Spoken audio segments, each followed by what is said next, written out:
Assalamualaikum warahmatullahi wabarakatuh. Bismillahirrahmanirrahim.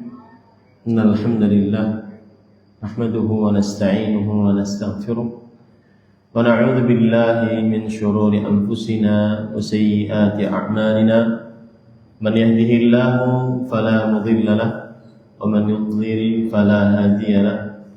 وأشهد أن لا إله إلا الله وحده لا شريك له وأشهد أن محمدا عبده ورسوله يا أيها الذين آمنوا اتقوا الله حق تقاته ولا تموتن إلا وأنتم مسلمون يا أيها الناس اتقوا ربكم الذي خلقكم من نفس واحدة وخلق منها زوجها وبث منهما رجالا كثيرا ونساء واتقوا الله الذي تساءلون به والأرحام إن الله كان عليكم رقيبا يا أيها الذين آمنوا اتقوا الله وقولوا قولا سديدا يصلح لكم أعمالكم ويغفر لكم ذنوبكم ومن يطع الله ورسوله فقد فاز فوزا عظيما أما بعد فإن أصدق الحديث كتاب الله وأحسن الهدي هدي محمد صلى الله عليه وعلى آله وسلم وشر الأمور محدثاتها وكل محدثة بدعة وكل بدعة ضلالة وكل ضلالة في النار.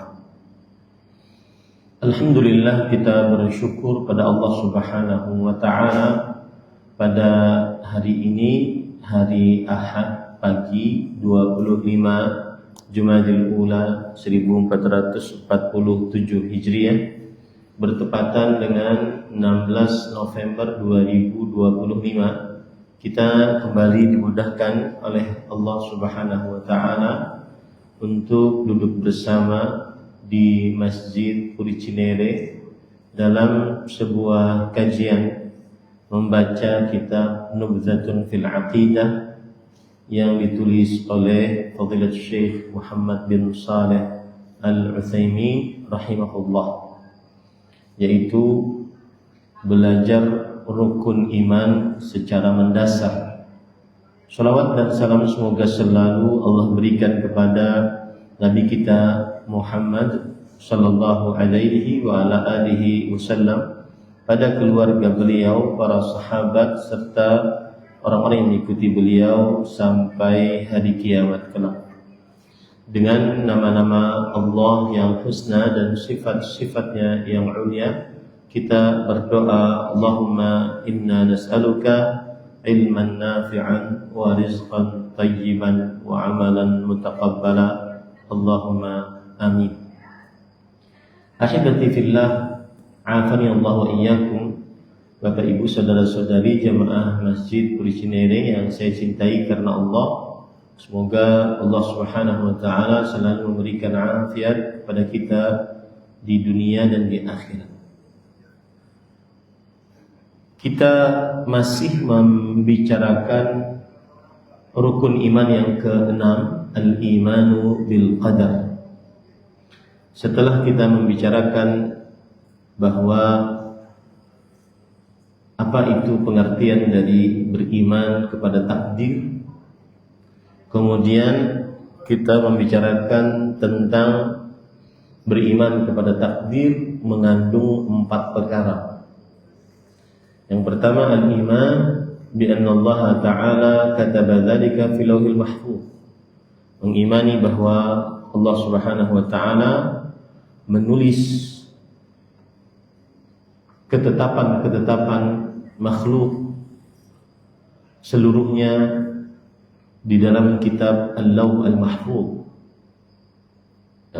Yang pertama yaitu al-iman bi anna Allah Ta'ala alimun bi kulli syai'.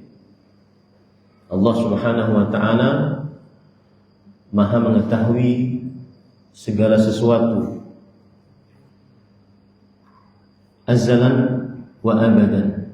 Dari mulai ilmu pengetahuan Allah tidak ada awalannya dan tidak ada akhirannya. Al-thani, yang kedua, al-iman bi anna Allah Ta'ala kataba dzalika fil lauhil mahfuz.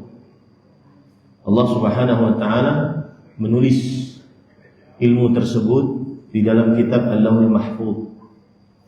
Ketetapan-ketetapan takdir bagi makhluk Allah Subhanahu wa taala tulis di dalam kitab Al-Lauhul Mahfuz. Kemudian yang ketiga, al-iman bi anna jami'al kainat la takunu illa bi masyiatillah. Mengimani bahwa seluruh yang terjadi tidak terjadi kecuali dengan kehendak Allah Subhanahu wa taala. Seluruh yang terjadi tidak terjadi kecuali dengan kehendak Allah Subhanahu wa taala. Nah, pada pertemuan sebelumnya kita sudah sampai poin ini. Kita akan bahas poin yang keempat.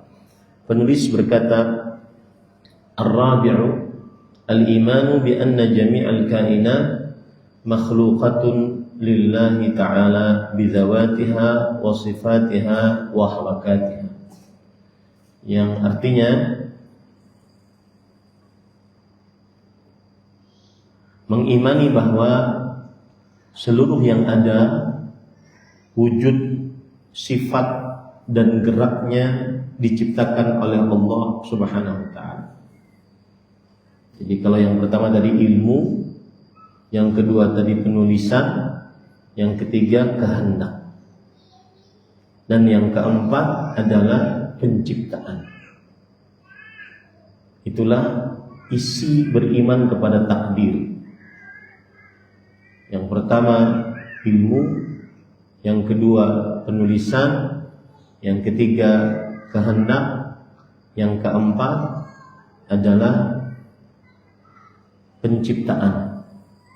Kita mengimani bahwa seluruh yang tercipta, adanya, keberadaannya, wujudnya, sifatnya, geraknya adalah ciptaan Allah Subhanahu wa ta'ala. Ini adalah poin yang keempat dari 4 poin beriman kepada takdir Allah Subhanahu wa ta'ala. Ahibati fillah, afani Allah wa iyyakum. Berarti di poin yang keempat ini tidak terjadi di alam semesta ini sesuatu apapun kecuali Allah Subhanahu wa ta'ala penciptanya. Termasuk di dalamnya perbuatan-perbuatan makhluk, perbuatan-perbuatan kita. Allah Subhanahu wa ta'ala penciptanya. Kemudian penulis berkata, sawa'un akanat qala Allah Ta'ala Allahu khaliqu kulli syai' wa huwa ala kulli syai'in wakil. Dalilnya Allah Subhanahu wa ta'ala berfirman, Allah yang maha pencipta setiap sesuatu dan dia maha kuasa, dia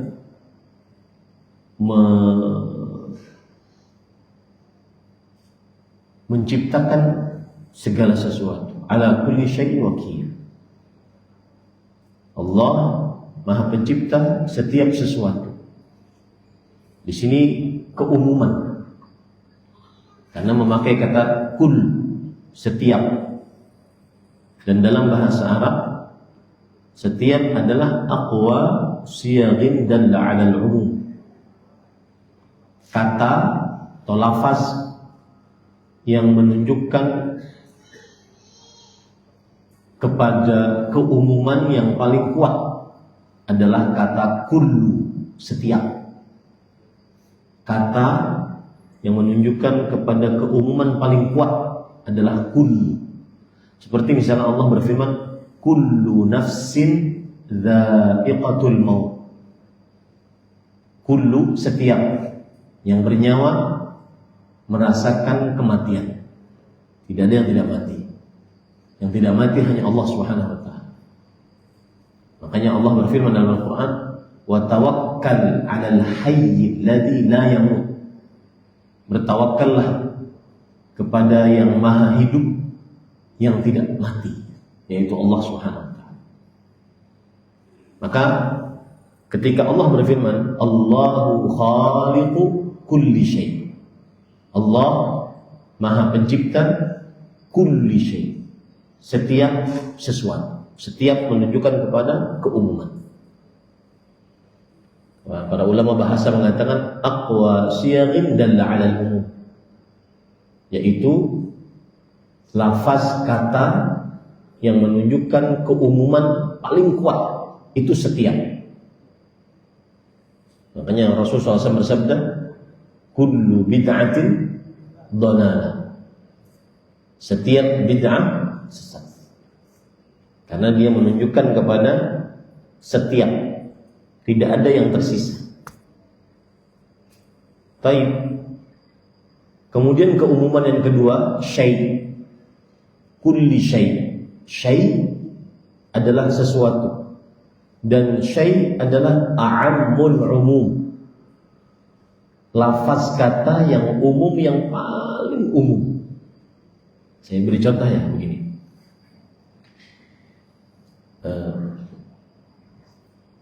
Di masjid ini hanya ada orang muslim. Berarti banyak muslim, laki-laki dan perempuan. Di kampung ini banyak manusia, berarti lebih umum dari muslim, ada manusia. Allah menciptakan dua makhluk terbesar, tsaqalain dalam bahasa Arabnya, jin dan manusia. Berarti ada lagi makhluknya. Setelah muslim, manusia, jin dan manusia. Lalu setelah itu ada lagi yang lebih umum, ada lagi yang lebih umum, lebih luas lagi. Nah, sampai kepada kata yang tidak ada keumuman setelahnya. Itulah syai'. Itulah apa? Syai'. Kata yang paling umum. Ulama bahasa mengatakan a'ammul umum. Kata yang paling umum, tidak ada batasannya, apapun. Seperti tadi, jin dan manusia. Kemudian ada lagi. Kemudian Allah menciptakan malaikat. Berarti lebih umum lagi. Makhluk-makhluk Allah adalah malaikat, jin, manusia. Kemudian tambah lagi, terus melebar. Nah, kata yang menunjukkan kepada keumuman adalah syai'. Tidak ada yang lebih besar umumnya dibandingkan syai'. Nah, maksud saya, makanya Allah berfirman dalam Al-Quran, laisa kamitslihi syai'. Tidak ada yang semisal dengan Allah, sesuatu apa.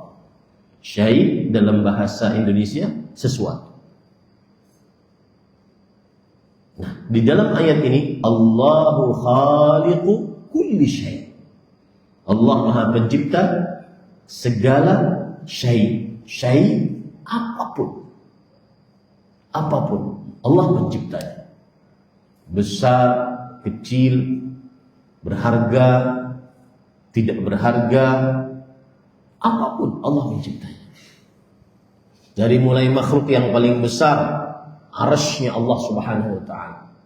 Arasy Allah itu makhluk paling besar. Kalau ingin tahu kebesaran arasy itu begini.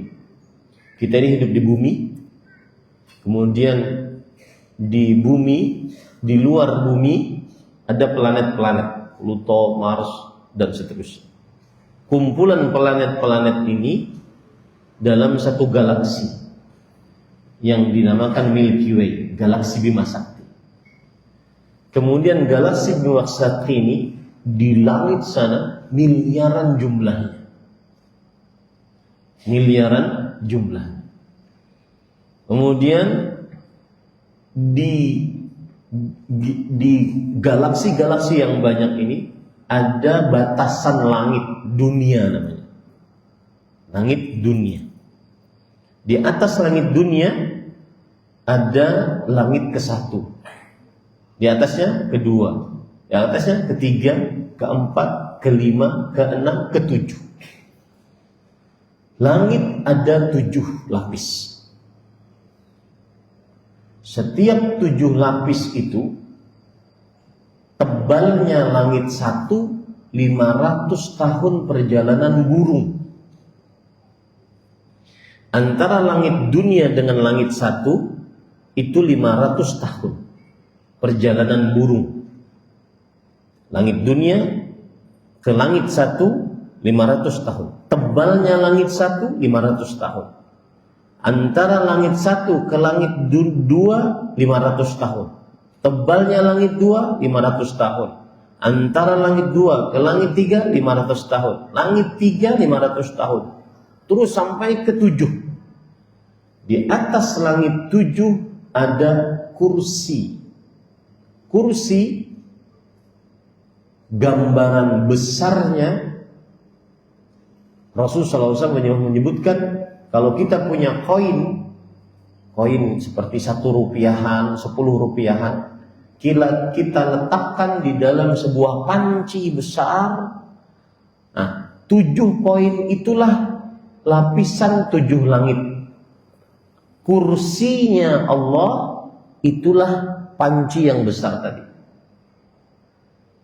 Kursinya Allah itulah panci yang besar. Kursi disebutkan dalam ayat kursi, wasi'a kursiyyuhus samawati wal ardh. Kursinya Allah meliputi langit dan bumi. Bumi 7 lapisan, langit 7 lapisan. Itu kursi. Di atas kursi ada air, di atas air ada arsy. Perbandingan antara arsy-nya Allah dengan kursi seperti seseorang punya cincin, dia lempar di padang pasir.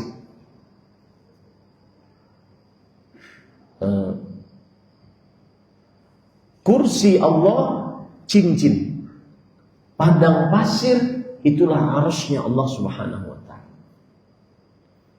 Besarnya arsy-nya Allah, Allah yang mencipta. Sampai kepada makhluk yang paling kecil. Kalau zaman sekarang disebut dengan atom. Makhluk hidup paling kecil. Itu yang mencipta Allah Subhanahu wa ta'ala. Inilah perkara yang keempat yang berkaitan dengan beriman kepada takdir Allah Subhanahu wa ta'ala. Perkara pertama, ilmu Allah itu azali, tidak ada awalan, dan abadi, tidak ada akhirat. Kemudian dengan ilmu tersebut Allah tulis di dalam kitab Lauhul Mahfuz semua yang terjadi, baik yang sudah terjadi, yang sedang terjadi, atau yang akan terjadi, bagaimana terjadinya Allah menulisnya di dalam kitab Lauhul Mahfuz 50.000 tahun sebelum penciptaan langit dan bumi. Nah, agak maju sedikit Pak. Agak merapat ke depan.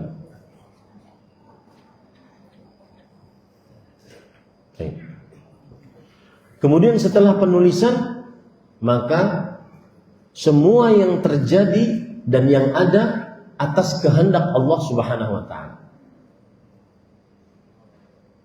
Dan semua yang terjadi, yang terwujud, semuanya, sifatnya, gerakannya, detil-detilnya atas ciptaan Allah, termasuk perbuatan kita. Ini ciptaan Allah Subhanahu wa ta'ala. Saya sedang berbicara sekarang, itu ciptaan Allah Subhanahu wa ta'ala. Seseorang berjalan, seseorang duduk, seseorang melihat, itu ciptaan Allah Subhanahu wa ta'ala. Itulah 4 inti beriman kepada takdir Allah Subhanahu wa ta'ala. Nah, hari ini kita membicarakan tentang bahwa segala sesuatu yang terjadi, yang ada, yang terwujud, ciptaan Allah Subhanahu wa ta'ala. Dalilnya tadi surat Az-Zumar ayat 62, Allahu khaliqu kulli syai. Allah Maha Pencipta segala sesuatu. Wa qala an nabihi Ibrahim alaihi salatu wassalam. Dan Nabi Ibrahim alaihi salatu wassalam, Allah berfirman tentang Nabi Ibrahim alaihi salatu wassalam, annahu qala liqaumihi, bahwa beliau berkata kepada kaumnya, wallahu khalaqakum wa ma ta'malun. Allah yang telah menciptakan kalian, dan apa saja perbuatan kalian, Allah yang menciptanya. Ingat itu baik-baik. Sampai perbuatan kita itu Allah yang mencipta. Nanti di sini ada masalah penting. Oh, berarti Ustaz, kalau orang bermaksiat dia tidak berdosa. Itu kan ciptaan Allah. Kenapa kemudian dia disiksa di neraka? Orang kufur, orang musyrik, orang minum khamar, membunuh, berzina, berjudi, tidak sholat, tidak puasa Ramadan, tidak bakti orang tua. Kenapa dia disiksa? Itu kan ciptaan Allah. Nah, kita jawab nanti. Yang penting kita pahami dulu semua ciptaan Allah. Semua yang ada, semua yang wujud, sifatnya, jenisnya, gerakannya, semuanya ciptaan Allah Subhanahu wa taala. Bahkan perbuatan-perbuatan hamba ciptaan Allah. Ada yang sholat, ada yang tidak sholat, ciptaan Allah. Ada yang puasa, ada yang tidak puasa, ciptaan Allah.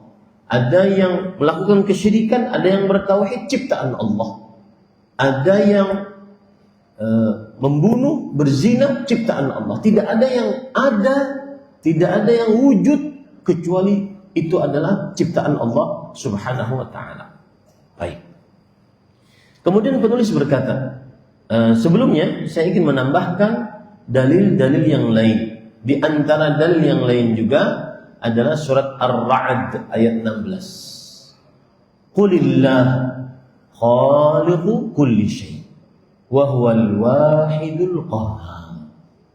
Yang artinya, katakanlah wahai Muhammad sallallahu alaihi wasallam, Allah Maha Pencipta setiap sesuatu. Maha Pencipta setiap sesuatu. Tambahan ayat yang lain, surat Ghafir ayat 62. Dzalikumullah rabbukum khaliqu kulli syai'. Itulah Allah Rabb kalian yang mengatur kalian, memelihara kalian, pencipta segala sesuatu. Pencipta segala sesuatu. Baik. Kemudian para ikhwan yang dirahmati oleh Allah Subhanahu wa taala, lalu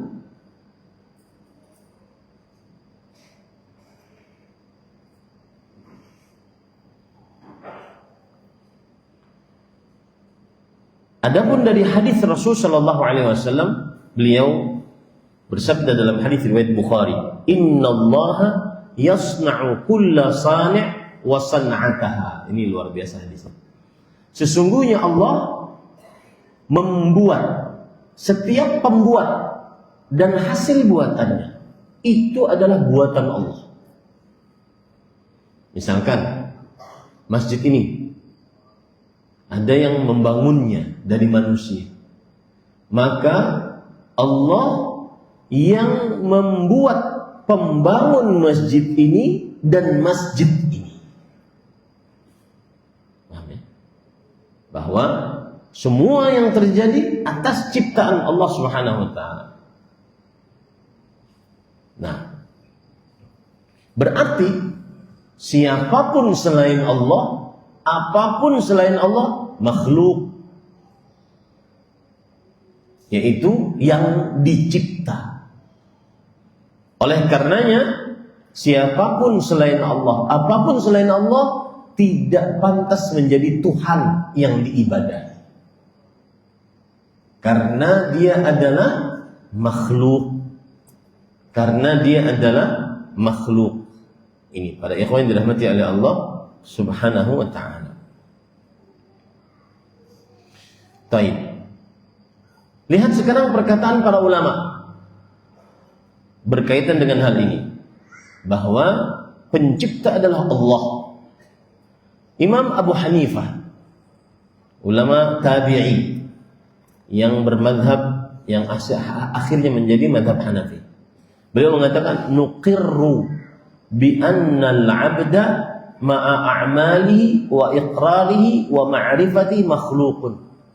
Kita menetapkan bahwa seorang hamba dengan segala macam perbuatannya, dengan segala macam ketetapannya, pengetahuannya adalah makhluk. Hamba adalah makhluk. Falamma kana al-fa'ilu makhluqan fa af'aluhu aula an takuna makhluqan. Ketika si hamba ini yang mengerjakan, saya ngangkat ini, ya, kemudian saya ngangkat ini. Ketika si pengangkat ini makhluk, maka semua perbuatannya juga makhluk. Maka semua perbuatannya juga dianggap makhluk karena pelaku dari yang mengangkat-ngangkat ini adalah makhluk. Maka perbuatannya itu pun makhluk. Ini menunjukkan sekali lagi bahwa semua yang terjadi makhluk ciptaan Allah. Dan saya ingin menekankan kata-kata dan termasuk di dalamnya perbuatan hamba, makhluk ciptaan Allah. Karena ini permasalahan penting, nanti kita akan bahas. Imam Syafi'i rahimahullah berkata di dalam kitab Manaqib Imam Syafi'i, "An-nas lam yakhluqu a'malahum." Manusia tidak mencipta perbuatan mereka. Bal hiya khalqun minallah, fi'lun lil ibad. Lihat. Ini bahasa Imam Syafi'i agak detail. Manusia menciptakan perbuatan mereka. Saya minum. Nah, saya ulangi. Manusia tidak menciptakan perbuatan mereka. Manusia tidak menciptakan perbuatan mereka. Saya minum. Saya tidak menciptakan perbuatan saya. Tetapi dia adalah makhluk ciptaan Allah. Adapun perbuatan hamba ini adalah perbuatan hamba, tapi dia makhluk ciptaan Allah. Paham ya? Paham ya? Antum sekarang duduk semua. Ini adalah perbuatan manusia dan itu ciptaan Allah. Itu ciptaan Allah Subhanahu wa taala. Sekali lagi saya ingin menekankan bahwa Allah Maha Pencipta segala sesuatu, bahkan sampai perbuatan makhluk, perbuatan hamba Allah mencipta. Nanti sudah mulai ini berpikir, berarti iblis nggak salah Ustaz. Karena itu kan ciptaan Allah. Dia yang menggoda Adam sampai Adam keluar dari surga, dia nggak salah. Itu kan ciptaan Allah. Nanti kita akan bahas. Imam Ahmad bin Hanbal rahimahullah, beliau mengatakan ketika ditanya oleh anaknya, afa'ilul ibadi makhluqah? Apakah perbuatan-perbuatan makhluk, perbuatan-perbuatan hamba ini makhluk ciptaan Allah? Nah, kata Imam Ahmad, nah, muqaddarah alaihim bisyaqa'i was-sa'adah. Iya, perbuatan makhluk adalah perbuatan hamba adalah makhluk. Sudah ditakdirkan oleh Allah. Mereka dapat kebahagiaan, dapat kesengsaraan, masuk surga, masuk neraka, sudah ketetapan Allah Subhanahu wa taala. Ini para ikhwan yang dirahmati oleh Allah Subhanahu wa taala. Baik. Tetapi ingat, ketika kita katakan bahwa Allah pencipta segala sesuatu, bukan berarti kita seperti robot yang digerakkan, diremote oleh Allah. Hamba mempunyai kuasa. Saya punya kuasa untuk mengangkat. Saya punya kuasa untuk berbicara. Nah, ini poin. Harus dicatat bahwa hamba mempunyai kuasa. Hamba mempunyai pilihan. Ketika Ahlus Sunnah wal Jamaah meyakini bahwa Allah Maha Pencipta segala sesuatu, Allah mencipta hamba-hambanya, perbuatan-perbuatannya, ciptaan Allah Subhanahu wa taala. Tetapi Ahlus Sunnah juga meyakini hamba memiliki qudrah, kuasa, masyiah, kehendak atas perbuatan mereka. Bapak kenapa bisa datang ke sini? Karena saya ingin datang. Berarti Bapak punya kuasa untuk datang. Tapi perbuatan Bapak sampai datang ke sini ciptaan siapa? Paham ini sekarang? Ya. Saya berbicara sekarang. Kenapa saya bisa berbicara? Karena saya punya kuasa, saya punya pilihan. Saya punya pilihan untuk mengatur apa yang saya ingin bicarakan. Itu adalah kekuasaan saya. Tapi pembicaraan saya, ngajar saya sekarang adalah apa?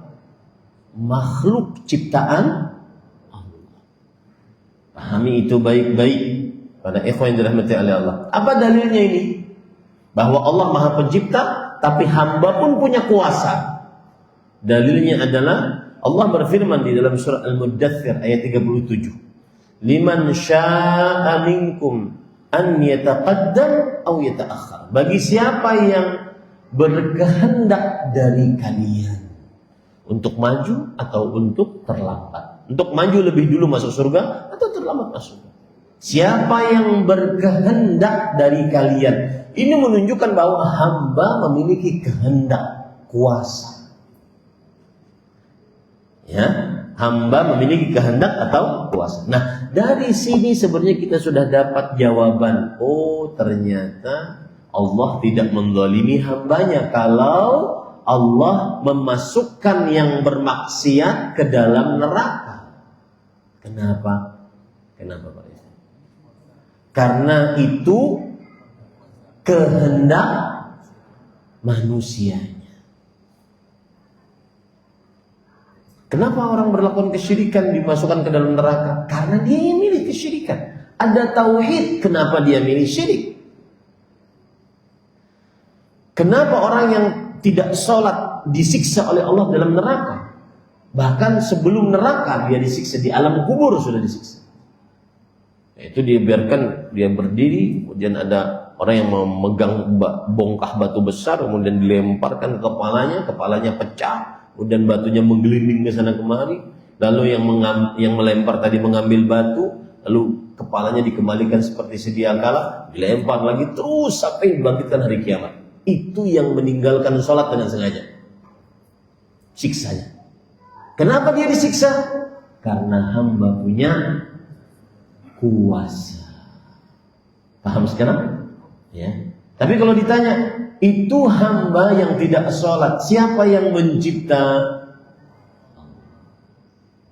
Karena segala yang ada, segala yang wujud, tidak ada penciptanya kecuali Allah Subhanahu wa ta'ala.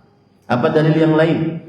Dalil yang lain yaitu Allah Subhanahu wa ta'ala berfirman dalam surah Al-Kahfi ayat 29. Wa qulil haqqu min rabbikum. Katakanlah wahai Muhammad, kebenaran dari Allah Subhanahu wa ta'ala. Faman syaa'a falyu'min. Siapa yang ingin berkehendak, hendaknya dia beriman. Wa man syaa'a falyakfur. Siapa yang ingin berkehendak, hendaknya dia kufur. Berarti keimanan dan kekufuran siapa yang memilih? Manusia. Tapi ketika sudah terjadi pilihan, maka itu ciptaan siapa? Allah Subhanahu. Paham ya? Sedikit menyinggung tentang liberalisme, karena ayat ini berkaitan dengan liberalisme. Surah Al-Kahfi ayat 29 bunyinya tadi begitu. Man syaa'a falyu'min wa man syaa'a falyakfur. Siapa yang ingin beriman, silahkan beriman. Siapa yang ingin kufur, silahkan kufur. Kata orang-orang liberal, ini dalil bahwa tidak harus masuk Islam karena semua agama sama. Allah sendiri yang membolehkan.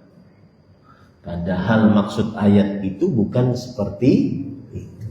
Jadi sebenarnya penyimpangan-penyimpangan yang terjadi di tengah kaum muslimin sumbernya pada pemahaman terhadap sebuah dalil. Itu garis bawahi Pak. Penyimpangan-penyimpangan, bahasa lebih vulgarnya lagi, kesesatan-kesesatan. Karena kadang-kadang dalam undang-undang ITE kita dia belum menyebut sesat Pak. Penyimpangan-penyimpangan yang terjadi di tengah kaum muslimin adalah sumbernya pemahaman terhadap sebuah dalil. Makanya datang dakwah salaf ini ingin mengajak kaum muslimin, ayo nih, dalilmu Al-Quran, hadis. Tetapi ini Al-Quran dan hadis sering sekali salah memahaminya. Agar tidak salah, kembalilah pemahaman kepada pemahaman yang paling benar. Siapa itu? Bukan saya. Pemahamannya para sahabat yang belajar langsung kepada Nabi Muhammad SAW. Kan masuk logika sekali. Ini yang membuat kita tertawan dengan dakwah ini yang mulia. Al-Quran dan hadis. Apalagi kita orang Indonesia, bukan orang Arab. Sedangkan Al-Quran dan hadis dengan bahasa Arab. Maka kita kembalikan pemahaman kita terhadap Al-Quran dan Sunnah. Al-Quran dan Sunnahnya tidak salah, pemahamannya yang kadang-kadang aneh-aneh. Kita kembalikan pemahaman tersebut kepada pemahaman para sahabat Nabi Abu Bakar, Umar, Uthman, Ali, Abdurrahman bin Auf, Sa'ad, Sa'id, Talha, Zubair, Abu Ubaidah bin Jarrah, 10 orang yang dijamin masuk surga. Abdullah bin Abbas, Abdullah bin Umar, Abdullah bin Amr, Abdullah bin Zubair, Anas bin Malik, Aisyah, istri Nabi yang jelas-jelas bersama Rasulullah SAW ketika Nabi Muhammad SAW masih hidup. Paham betul mereka terhadap dalil dari Al-Quran dan hadis Rasulullah SAW. Bahkan Allah memuji mereka, mencap mereka orang yang diridhai oleh Allah. Tidak mungkin Allah meridhai suatu kaum kalau mereka beragamanya menyimpang. Kembali kita ke permasalahan kita. Begitu juga dalam surat At-Takwir ayat 27 sampai 29. At-Takwir ayat 27 sampai 29. Allah berfirman dalam Al-Quran, in huwa illa dzikrun lil alamin. Tidaklah dia kecuali peringatan bagi alam semesta. Liman syaa'a minkum an yastaqim. Bagi siapa yang berkehendak dari kalian. Lihat, kalian punya kehendak. Siapa yang berkehendak dari kalian untuk istiqamah, maka dia silahkan istiqamah. Wa man syaa'a falyakfur. Siapa yang berkehendak, berarti manusia, hamba memiliki kehendak. Hamba memiliki kehendak. Hamba bukan seperti robot yang dijalankan oleh Allah. Hamba memiliki kehendak, tetapi apa yang dilakukan oleh hamba itu adalah makhluk ciptaan Allah Subhanahu wa taala. Siapa yang berkehendak, hendaklah dia kufur. Nah ini para ikhwan yang dirahmati oleh Allah Subhanahu wa taala. Kita lanjutkan. Wal imanu bil qadar ala ma wasafna la yunafi an yakuna lil 'abdi masyiatan fi af'alihi al-ikhtiyariyah. Dan beriman kepada takdir atas apa yang sudah kita terangkan tidak menafikan bahwa seorang hamba memiliki kehendak dalam perbuatannya. Dia berhak memilih. Dia memiliki kehendak, kuasa untuk memilih. Saya mau keluar masjid lewat sini atau lewat sini. Itu kehendak hamba memilihnya. Saya mau keluar masjid sambil jalan tegak atau sambil jongkok. Kehendak hamba memilihnya. Dia memiliki kehendak. Wa qudrah 'alaiha, dan dia memiliki kuasa atasnya. Li'anna syar'al wal waqi'a dallan 'ala itsbati dzalika lah. Karena dalil syariat dan realita yang ada, kedua-duanya menunjukkan akan ketetapan hal itu, bahwa hamba memiliki kehendak. Hamba memiliki sifat pilihan. Ya. Amma syara', adapun dalil dari syariat, faqad qala Allah Ta'ala fil masyiah, faman syaa'a ittakhadha ila rabbih ma'aba. Yang artinya, adapun dalil dari syariat adalah surat An-Naba ayat 39, maka barang siapa yang menghendaki, berarti ada hamba yang menghendaki, niscaya ia menempuh jalan kembali kepada Rabb-Nya. Seorang hamba ingin bertobat, makanya ini Pak, kalau ada orang mengatakan, nanti kenapa kamu nggak tobat? Nanti aja, nanti kalau Allah ingin saya bertobat, pasti saya tobat. Benar nggak perkataan itu? Kenapa? Karena hamba harus memilih, dia punya kuasa. Jadi Pak, akidah yang kita pelajari tadi itu sebenarnya bisa menjawab pertanyaan-pertanyaan harian orang.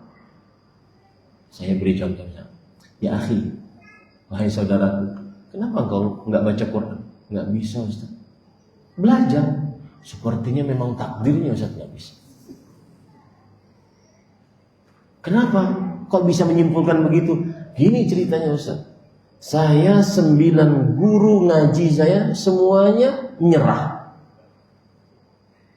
Apalagi yang 10, dia bilang emang takdirnya kayaknya kita nggak bisa baca Quran. Itu yang bikin saya down, Ustaz.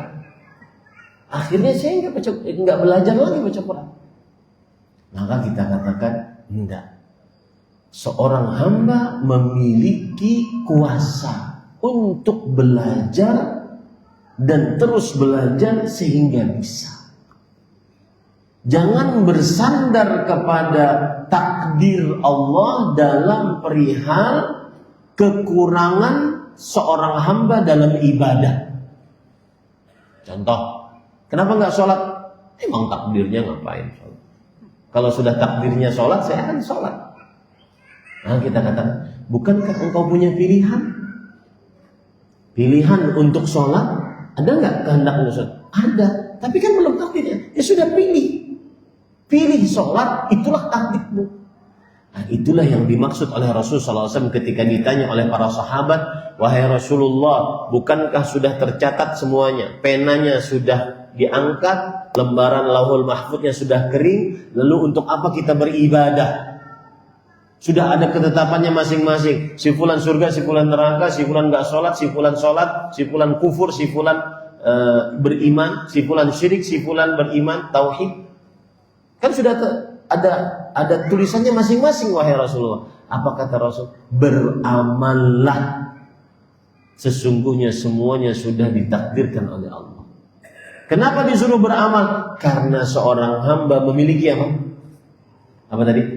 Kuasa, kehendak untuk memilih. Ya, berarti Bapak Ibu sudah dapat jawaban. Kalau ada anak perempuan tidak mau pakai jilbab, nanti nunggu takdirnya mah. Maka jawabannya gimana? Pakailah jilbabmu, itu takdirmu sekarang. Karena seorang hamba punya apa? Ada seorang di zaman Umar bin Khattab radhiyallahu anhu mencuri. Kemudian ketika ditanya oleh Umar bin Khattab, kenapa mencuri? Takdir Allah, kata si pencuri. Maka kata Umar, kalau begitu kita potong tanganmu juga dengan takdir Allah. Artinya apa Pak Rifat? Kamu punya kehendak untuk tidak mencuri. Kamu punya pilihan untuk tidak mencuri. Kenapa engkau mencuri? Tidak boleh bersandar dengan takdir dalam perkara kekurangan dan penyimpangan agama. Ya, kekurangan dan penyimpangan agama. Baik. Kemudian Allah berfirman, "Fa'tu harthakum anna syi'tum." Maka datangilah tempat kamu bercocok tanam, yaitu istrimu, bagaimana saja kamu kehendaki. Quran surah Al-Baqarah ayat 223. Di dalam ayat ini ada penisbatan kehendak kepada hamba. Bagaimana saja kamu kehendaki, wahai suami, silahkan gauli istrimu di mana saja, kecuali tempat yang haram. Ini berarti hamba punya kehendak, hamba punya kuasa, hamba punya pilihan. Begitu ya. Sedikit menyimpang dari tema kita, ini berkaitan dengan kekeluargaan dan hubungan suami istri. Ayat ini Al-Baqarah 223 memberikan pelajaran kepada kita secara hukum fikih bahwa suami berhak menggauli istrinya dari arah mana saja. Dari depan, dari belakang, dari kanan, dari kiri, dari atas, dari bawah. Yang jelas tujuannya adalah farji perempuan. Mau dari belakang, dari kanan, dari kiri, dari atas, dari bawah. yang jelas tujuannya adalah farji perempuan, kemaluan perempuan. Bukan tujuannya, mohon maaf, dubur perempuan. Diharamkan dalam agama Islam dan itu termasuk daripada dosa besar.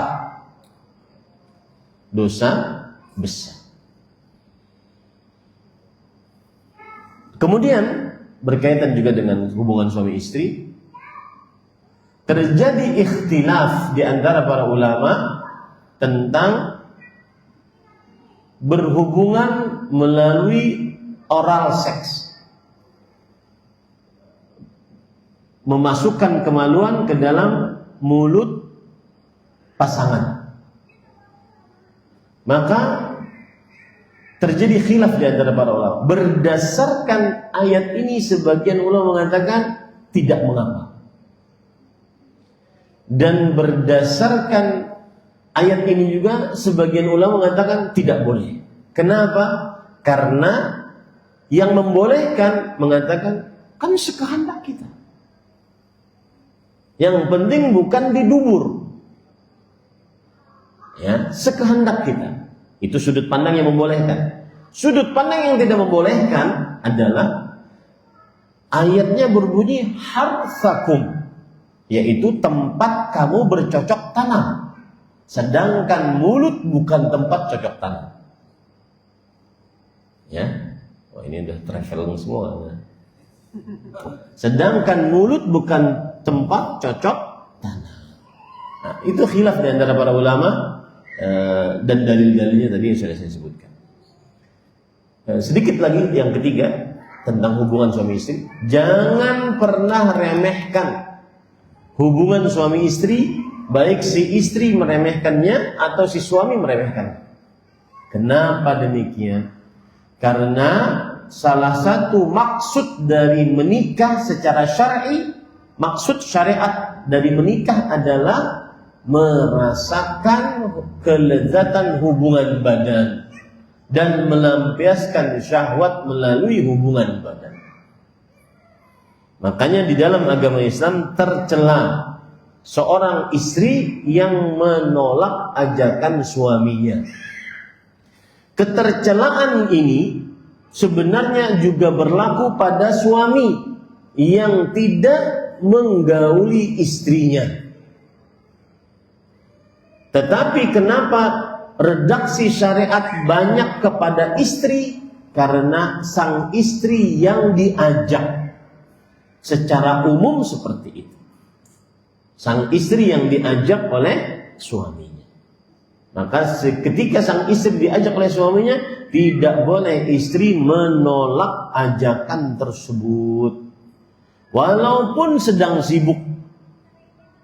Contoh hadis Rasul sallallahu alaihi wasallam. Idza da'a ar-rajulu imra'atahu ila firashihi falta'tihi wa in kanat 'ala at-tannur.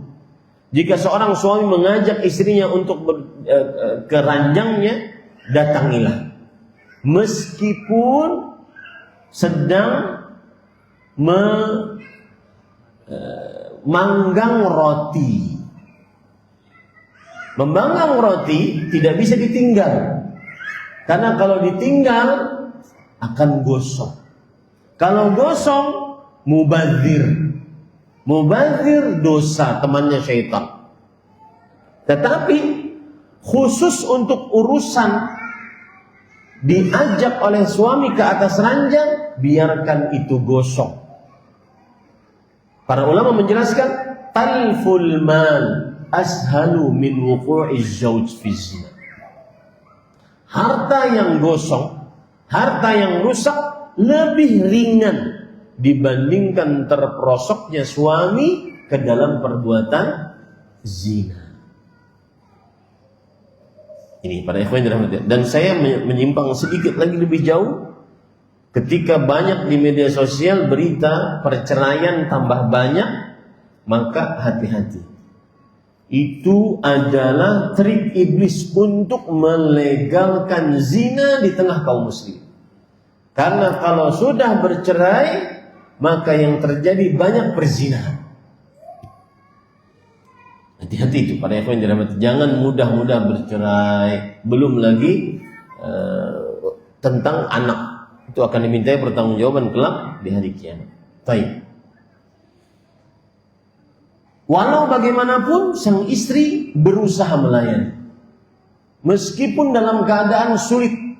Dalam lafaz yang lain Rasulullah SAW bersabda, wa in kanat ala qatab. Meskipun dia di atas qatab. Bapak tahu onta? Kemudian di atas onta, silahkan searching di internet nanti. Di atas onta biasanya kalau perempuan ada tandu untuk tempat duduknya khusus. Ya. Nah, meskipun sang istri di atas itu, maka sang suami mengajak layani. Artinya apa? Hendaknya sang istri melayaninya meskipun dalam keadaan sulit. Ini para ikhwan yang dirahmati oleh Allah Subhanahu wa ta'ala. Ustaz, redaksinya kok kepada perempuan saja? Iya, yang saya katakan tadi, karena kebanyakan yang terjadi adalah yang mengajak siapa? Laki-laki.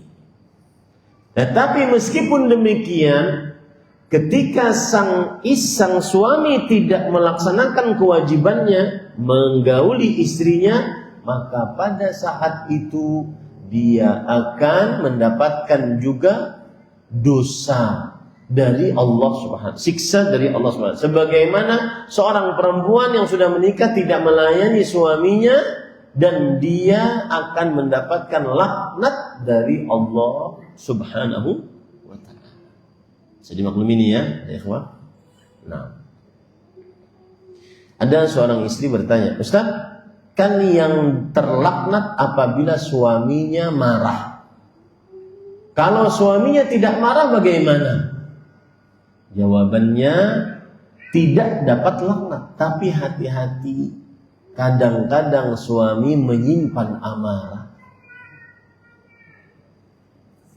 Ya, keselnya tidak dia perlihatkan. Maka jangan sampai kejadian yang memilukan menimpamu, wahai istri. Ustaz, kalau seandainya saya letih sekali, capek, maka pada saat itu dilihat. Islam juga tidak menzalimi seorang wanita muslimah.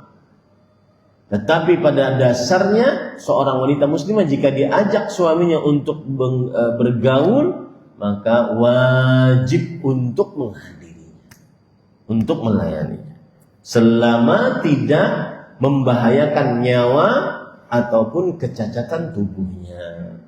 Wallahu a'lam. Nah, kita kembali ke permasalahan takdir. Allah juga berfirman bahwa manusia memiliki kudrat, kemampuan. Ini masih dalam permasalahan tadi.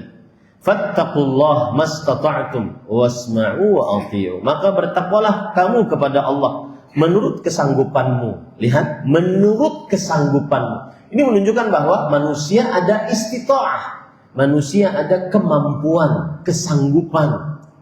Ya. Dengarlah dan taatilah. Baik. Surah At-Taghabun ayat 16. Kemudian Allah Subhanahu wa taala juga berfirman, la yukallifullahu nafsan illa wus'aha, laha ma kasabat wa 'alaiha maktasabat. Allah tidak membebani seseorang melainkan sesuai dengan kesanggupannya. Wus'aha berarti manusia ada sanggupnya, ada kuasanya. Ia mendapat pahala dari kebajikan yang dikerjakannya serta mendapat siksa dari kejahatan yang dikerjakannya. Kebajikan yang dikerjakannya berarti si manusia yang mengerjakan. Kemudian siksa dari maksiat yang dikerjakannya berarti si manusia yang mengerjakan. Sekali lagi bahwa manusia mempunyai pilihan, kuasa, kehendak. Tetapi perbuatan hamba yang merupakan pilihan manusia tadi adalah makhluk Allah Subhanahu wa ta'ala. Nah, itu dalil-dalil yang menunjukkan bahwa manusia punya kehendak. Manusia mengerjakan pilihannya. Baik, itu dalil dari syariat. Sedangkan dalil dari kenyataan, yaitu realita yang ada, adalah, perhatikan baik-baik, Wa ammal waqi' fa inna kulla insanin ya'lamu anna lahu masyiatan wa qudrah bihima yaf'al wa bihima yatruk wa yufarriqu baina ma yaqa'u wa yufraqu baina ma yaqa'u bi iradati kal mashi wa ma yaqa'u bi ghairi iradati kal irti'ash lakinna masyiatal 'abdi wa qudratihi lakinna masyiatal 'abdi wa qudratahu waqi'atani bi masyiatillahi ta'ala wa qudratihi bi qawlihi ta'ala liman syaa'a minkum an yastaqim wa ma tasyaa'una illa an yasha' Allah rabbul alamin. Wa li'anna al-kauna kulluhu mulkun lillah fala yakunu fi mulki syai'un biduni ilmihi wa masyiatihi. Artinya, perhatikan secara kenyataan, apa maksudnya? Secara realita kita juga meyakini bahwa manusialah yang mengerjakan. Manusia yang punya pilihan. Manusia yang punya kehendak. Manusia mengetahui bahwa dirinya memiliki iradat, kehendak, dan kudrat, kemampuan. Dia mengerjakan sesuatu atau tidak mengerjakannya tergantung dua hal tersebut. Manusia juga membedakan antara sesuatu yang terjadi dengan kehendaknya, seperti berjalan, dan sesuatu yang terjadi di luar kehendaknya, seperti gemetar. Berjalan itu kehendak manusia. Tapi ketika seseorang kencing kemudian terasa, apa bahasa Indonesianya? Kalau kencing kemudian apa itu bahasa Indonesianya? Hah? Bukan kebelet. Apa ya? Gemetar. Gemetar dan itu di luar kuasanya. Ya. Saya berbicara dengan kekuasaan saya. Tapi ini makhluk Allah. Saya berjalan dengan pilihan saya, kehendak saya, kemampuan saya. Tapi itu pilihan Allah. Itu kuasa Allah. Tapi ketika saya kencing kemudian bergetar, maka itu adalah bukan kuasa saya. Dan itu ciptaan Allah Subhanahu wa taala. Bisa membedakan ya? Dan kehendak serta kemampuan seorang makhluk tunduk di bawah iradat dan kehendak dan kudrat Allah Subhanahu wa taala. Nah, ini penting. Oke, saya punya kuasa mengangkat. Tapi kuasa saya ini di bawah kuasa Allah. Saya punya kuasa untuk berbicara, tapi kuasa saya ini di bawah kuasa Allah. Ya. Kalau Allah katakan kamu tidak bisa berbicara, tidak akan bisa berbicara meskipun saya punya kuasa. Nah, di sini saya ingin menyinggung tentang qalbu kita para ikhwan yang dirahmati oleh Allah Subhanahu wa taala. Menyinggung tentang qalbu yaitu jangan bersandar dengan sarana. Bersandarlah dengan Allah yang membuat sarana bermanfaat. Dalam bahasa Arabnya musabbibul asbab. Jangan bersandar dengan sebab, tetapi bersandarlah kepada Allah yang menjadikan sebab sebagai sebab. Contoh, dan ini lebih membuat kita cepat kabul hajat-hajat kita. Contoh, minum obat. Saat minum obat, yang pertama itu disyariatkan, tetapi kita tidak boleh bersandar kepada obat ini. Bersandarlah kepada Allah yang membuat obat ini bisa menyembuhkan. Ini yang dimaksud oleh Ibrahim alaihissalam di dalam firman Allah, wa idza maridtu fahuwa yashfin. Jika aku sakit, Allah lah yang menyembuhkanku. Kalau orang melakukan pengobatan dengan cara seperti itu, cepat sembuhnya, Pak. Kenapa? Karena dia bersandar kepada siapa? Allah. Karena hanya Allah yang menyembuhkan. Obat hanya sarana. Nah, kita yang kadang-kadang katanya sudah ngaji tauhid bertahun-tahun, kemudian diajari oleh ustaz jangan berdoa kepada makhluk yang sudah mati, jangan pakai jimat, jangan percaya kepada tukang dukun, tukang ramal, tukang sihir, pawang hujan. Tetapi kadang dalam urusan-urusan keseharian bersandar kalbu kepada sesuatu yang kita anggap bisa menolong kita. Entah itu obat, dokter, orang punya jabatan, orang punya diluaskan rizkinya, seakan-akan dialah satu-satunya yang menolong kita. Ketahui baik-baik para ikhwah, pengamalan tauhid yang hakiki adalah ketika seseorang bersandar kalbu hanya kepada Allah. Sarana sebatas sarana. Jangan sampai bersandar kalbu kepada sarana. Saya beri contoh ya. Ketika orang sakit gigi atau sakit apapun, pergi ke dokter. Pernah nggak merasakan ini? Kadang sudah sampai di depan dokter ngantri, kayaknya sembuh nih. Betul apa betul? Karena keadaan kalbu kita ada semacam nyaman nih. Insya Allah sembuh nih. Padahal itu baru sarana makhluk. Yang kalau kata Allah, la kun, nggak ada kun, tidak akan sembuh. Alangkah indahnya ketika kita melakukan sebab, kita bersandar kepada siapa? Dan itu yang dilakukan oleh ulul azmi minar rusul. Bayangkan Nabi Ibrahim alaihissalam dilempar dengan ketapel, masuk ke dalam api, mau masuk datang bantuan, menawarkan bantuan Jibril alaihissalam. Hal laka hajat? Wahai Ibrahim, ada hajat? Sangat perlu nih. Kemudian di depannya pasti mati nih api. Apa kata Nabi Ibrahim? Dan memang pantas Allah berfirman, Inna Ibrahim kana ummah. Sesungguhnya Nabi Ibrahim itu adalah suri tauladan. Suri tauladan dalam tauhid.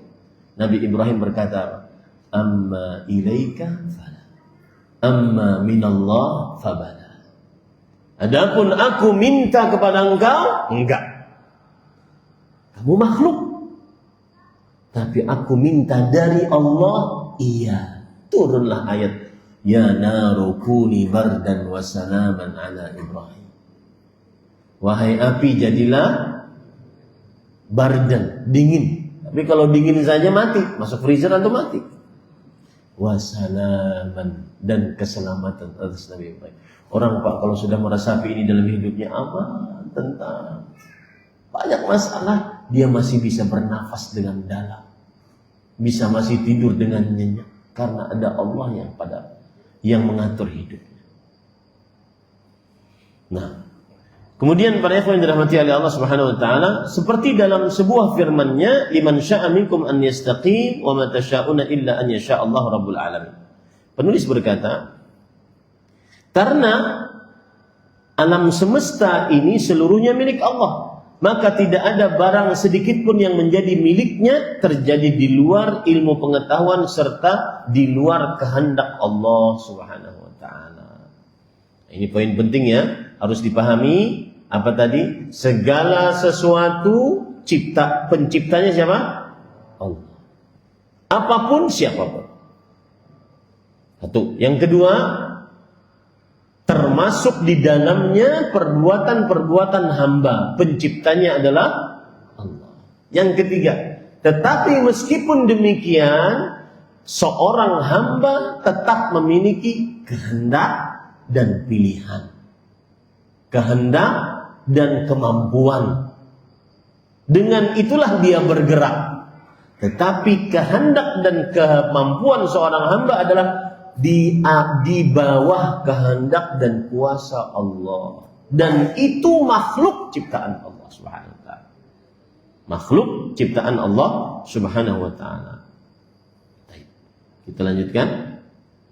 Kemudian penulis berkata, wal imanu bil qadar ala ma wasafna la yamnahul 'abd hujjatan ala ma taraka min al wajibat aw fa'ala min al ma'asi. Wa ala hadha fahtijaju bihi batilun min wujuh. Nah, perhatikan baik-baik. Beliau mengatakan iman kepada takdir yang sudah kita sifati tadi tidak dapat dijadikan alasan untuk meninggalkan kewajiban atau untuk mengerjakan maksiat. Artinya apa?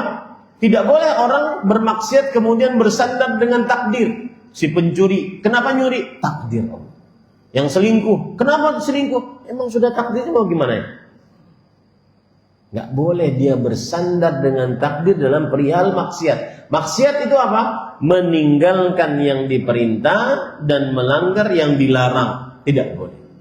Karena kalau itu dijadikan sebagai alasan, maka jelas salah, ditinjau dari beberapa sisi. Nah, ini sekarang penulis ingin membantah orang-orang yang bersandar dengan takdir dalam perihal bermaksiat. Kita boleh bersandar dengan takdir dalam perihal musibah. Ada banjir, ada tsunami, ada likuifaksi, ada gempa,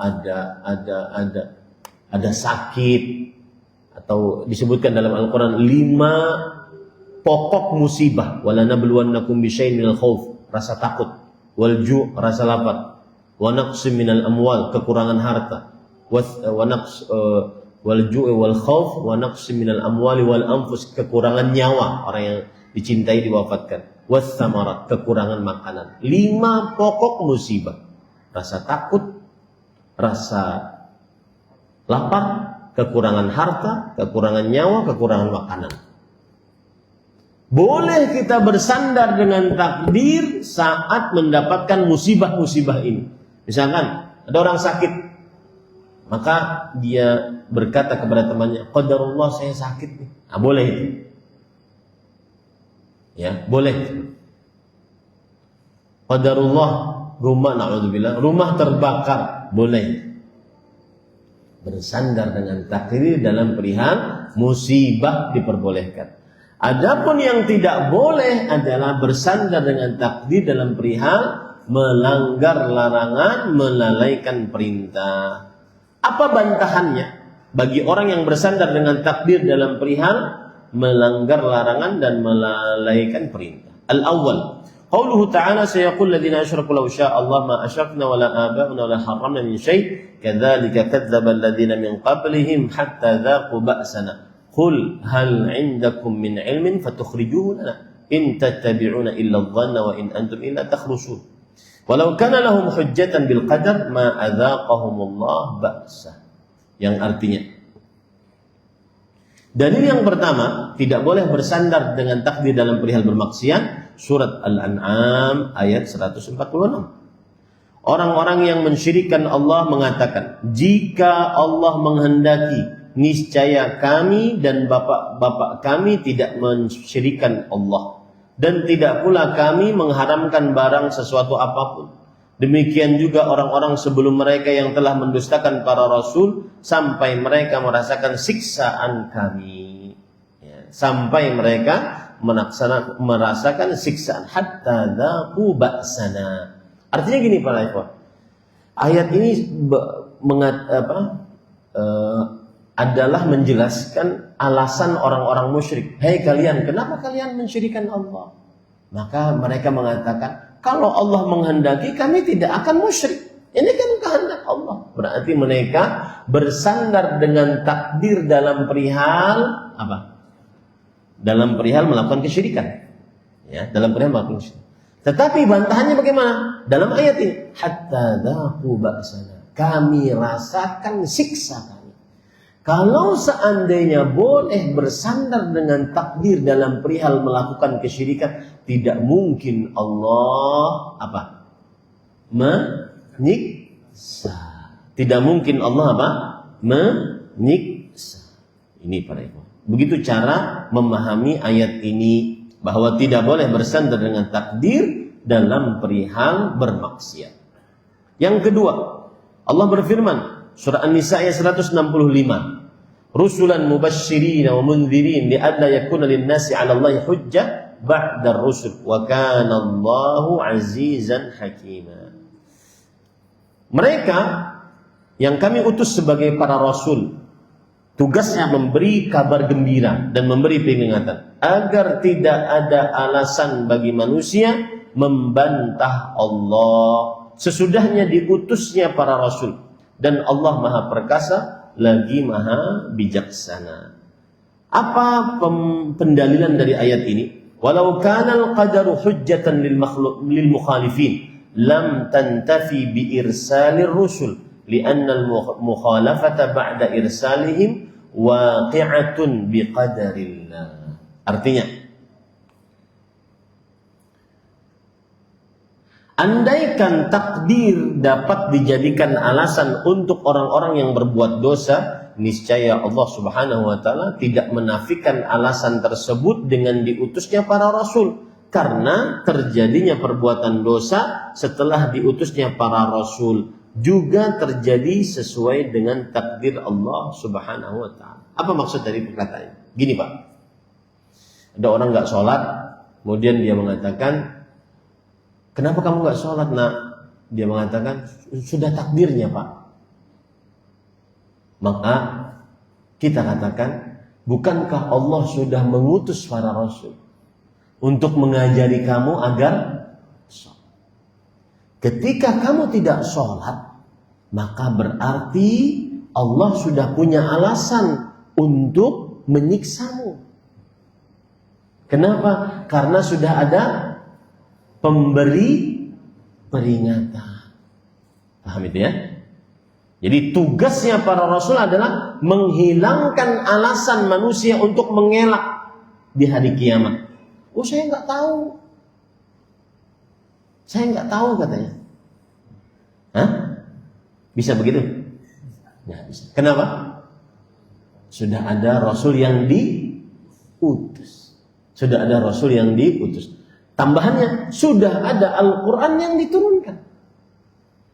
Makanya Allah berfirman dalam Al-Quran, wahadainahun najdain. Kami berikan petunjuk dua jalan. Silahkan pilih. Jalan kanan atau jalan kiri. Fa'alhamaha fujuraha wa taqwaha. Kami berikan petunjuk kepada jalan yang buruk dan jalan yang penuh dengan ketakwaan. Silahkan pilih. Sudah tahu jalannya. Kenapa kemudian memilih jalan yang buruk yang mengantarkan kepada neraka? Tidak bisa dia bersandar dengan takdir. Kenapa? Karena pengutusan Rasul sendiri itu adalah takdir Allah Subhanahu wa taala. Paham ya para ikhwah? Begitu cara pendalilan dari ayat ini, bahwa seseorang tidak bisa bersandar dengan takdir dalam perihal melakukan sebuah dosa. Kemudian yang ketiga, dalil bahwa seorang tidak bisa bertandar dengan takdir dalam perihal berbuat dosa, ma rawahu al-Bukhari wa Muslim wal lafdhu lil-Bukhari an Ali bin Abi Thalib radhiyallahu anhu anna an-nabiy sallallahu alaihi wasallam qala ma minkum min ahad illa qad kutiba maq'aduhu minan nar aw minal jannah faqala rajulun minal qaum ala nattakilu ya Rasulullah qala la i'malu fa kullun muyassar thumma qara'a fa amma man a'ta wattaqa wa fi lafdhin li muslimin fa kullun muyassarun lima khuliqa lah fa amara an-nabiy sallallahu alaihi wasallam bil amal wa naha 'anil ittikali 'alal qadar. Yang ketiga, dalil tidak boleh seorang hamba bersandar kepada Allah dengan takdir dalam perihal berbuat dosa, yaitu hadis yang diriwayatkan oleh Imam Bukhari dan Muslim dari Ali bin Abi Thalib radhiyallahu anhu. Ali bin Abi Thalib adalah menantu Rasul sallallahu alaihi wasallam. Bahwa dan orang pertama masuk dalam agama Islam dari kalangan anak-anak. Orang pertama masuk dalam agama Islam dari kalangan anak-anak. Bahwa Nabi Muhammad SAW bersabda, setiap dari kalian telah dituliskan, ditetapkan tempatnya di surga dan neraka. Ada seorang sahabat bertanya, mengapa kita tidak bertawakal pasrah saja dengan yang sudah tertulis wahai Rasulullah? Beliau menjawab, tidak, beramallah, karena masing-masing akan dimudahkan. Lalu beliau membaca surat Al-Lail ayat 4-7, inna sa'yakum lasyatta fa amma man a'ta wattaqa wa saddaqa bil husna fasanuyassiruhu lil yusra. Sesungguhnya usaha kalian memang berbeda-beda. Adapun orang yang memberikan hartanya di jalan Allah dan bertakwa dan membenarkan adanya pahala yang terbaik yaitu surga, maka kami menuntunnya kepada jalan yang benar. Jadi Nabi Muhammad SAW memerintahkan untuk beramal dan melarang pasrah kepada takdir. Apa maksud daripada poin yang ketiga ini, Pak? Begini, orang mau bermaksiat tidak boleh bermaksiat. Kalau dia bersandar dengan takdir tidak boleh. Kenapa?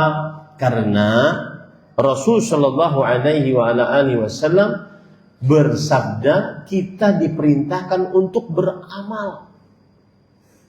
Tidak boleh bersandar dengan takdir. Karena Rasul SAW mengatakan, "I'mal fakullun muyassar." Beramallah. Setiap orang dimudahkan. Dimudahkan sesuai dengan takdirnya. Maka tidak boleh bersandar dengan takdir, apalagi dalam perihal bermaksiat kepada Allah Subhanahu wa taala. Kenapa? Karena jawabannya tadi, Rasul SAW memerintahkan kita untuk beramal. Kemudian jawaban lainnya yang berkaitan dengan ini juga, kita tidak mengetahui takdir kita.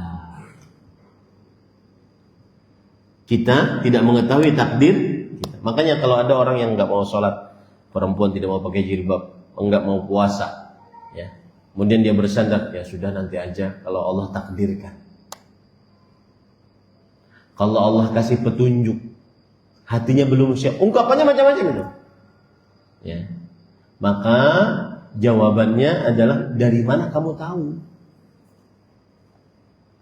Dari mana kamu tahu Allah akan memberikan petunjuk kepadamu? Kalau seandainya kamu bersandar dengan takdir, ini kan sudah takdir Allah. Nanti kalau takdirnya saya sholat, akan saya sholat. Dari mana tahunya? Sudah baca Lauhul Mahfuz? Nah, gitu loh. Itu maksud saya. Sudah baca Lauhul Mahfuz? Kan belum. Makanya sekarang kerjakan sholat. Karena kalau sudah mengerjakan, itulah takdirmu. Itu yang dimaksud dengan i'mal fakullun muyassar. Beramallah, sesungguhnya setiap sesuatu dimudahkan atas takdirnya. Kemudian di sini ada perkara qalbu yang ingin saya singgung, yaitu sebesar usaha seseorang, sebesar itu petunjuk dari Allah akan dia dapatkan. Ya, sebesar usaha seseorang, sebesar itu petunjuk dari Allah akan dia dapatkan. Allah berfirman dalam Al-Quran dalam surah Al-Ankabut, "Walladzina jahadu fina lanahdiyannahum subulana." Orang-orang yang berjuang di jalan kami, sungguh kami akan benar-benar beri petunjuk kepada jalan-jalan kami. Dimudahkan oleh Allah Subhanahu wa taala. Sebesar perjuangan kita untuk taat, sebesar itu kemudahan datang dari Allah. Ustaz, saya ingin sholat malam, Ustaz. Nggak pernah saya merasakan indahnya sholat malam. Karena saya benar-benar kalau sudah kena bantal tidur banget. Susah bangun. Maka jawabannya, berusahalah. Pertama, sebelum tidur baca doa sebelum tidur. Sebelum tidur berwudu. Sebelum tidur sholat witir. Sebelum tidur baca ayat kursi. Sebelum tidur baca hizib dari Al-Quran. 5 amalan sebelum tidur. Pertama, baca doa sebelum tidur. Yang kedua, berdoa, berwudu. Dan orang yang berwudu sebelum tidur dapat doa dari malaikat, ya, dan diampuni dosanya. Kemudian yang ketiga, apa tadi? Yang ketiga, sholat witir. Yang keempat, baca ayat kursi. Yang kelima, apa tadi? Yang kelima baca ayat kursi. Yang kelima tidur dalam keadaan berwudu. Ya. Nah, yang jelas baca Quran.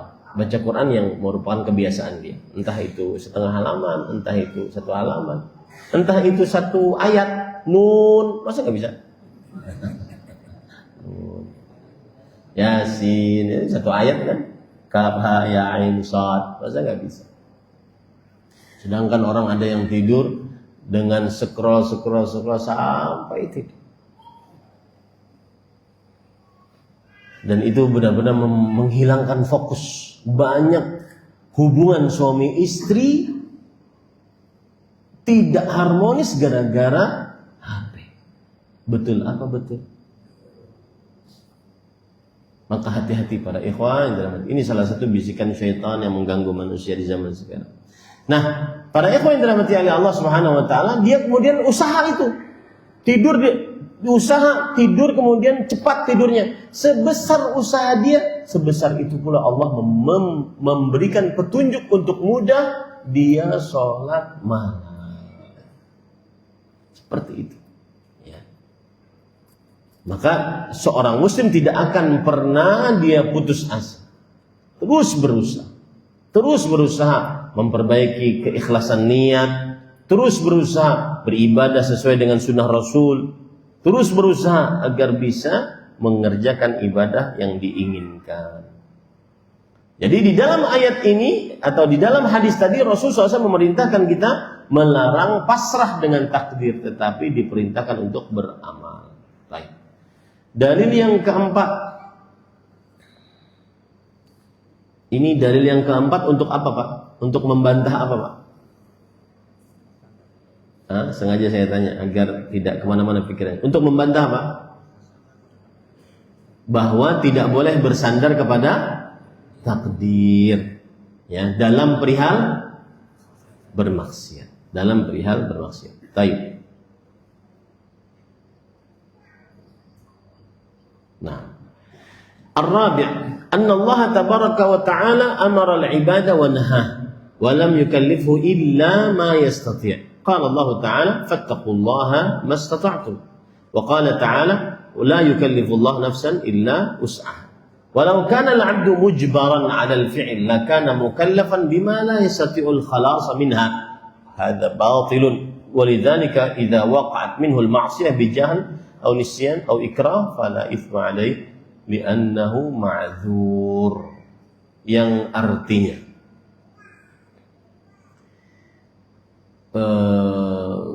bantahan keempat bagi orang yang bersandar kepada takdir dalam perihal bermaksiat, yaitu Allah Subhanahu wa taala memerintah serta melarang hambanya, namun tidak menuntut mereka melakukan sesuatu di atas kemampuan mereka. Apa maksudnya?